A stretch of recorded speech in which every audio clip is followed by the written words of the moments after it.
सूबाई वज़ीर इत्तलात, transport and mass transit और रेन इमरजेंसी के फोकल पर्सन शर्जील इनाम मेमन आज भी अपने हलके में मौजूद रहे और बरसात की वजह से पैदा होने वाली सूरत-ए-हाल और मुतासरीन की बहाली इमदाद की फराहमी के कामों की खुद निगरानी कर रहे थे। उन्होंने अपने हलके मूसा कटियान, टंडो जाम, मीर कॉलोनी, टंडो जाम शहर, माला कंड चौक, यूसी सावण गोपांग गांव, हुसैन खान ठोड़ो गांव, बदर मेमन पसाकी, हाजी इब्राहिम के अलावा PS 63 के गांव का भी दौरा किया।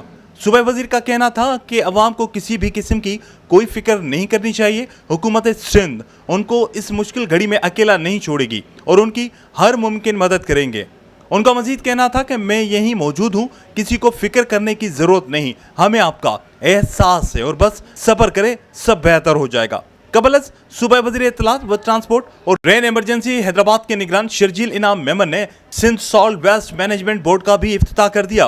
उन्होंने आज लतीफाबाद बॉलीवुड मॉल के करीब मीडिया से बातचीत करते हुए कहा, Sindh Solid Waste Management Board का इफ्तिताह 9 सितंबर से होना था, लेकिन शहर में हालिया बारिशों और गंदगी की मौजूदा सूरत-ए-हाल को नजर में रखते हुए वज़ीर आला सिंध ने आज से ही बोर्ड को काम करने की हिदायत की और अल्हम्दुलिल्लाह आज से पाक एल्तिश के इश्तराक से शहर से बड़े बड़े कचरे के ढेरों की सफाई सुथराई का काम मौसर तरीके से शुरू कर दिया गया है।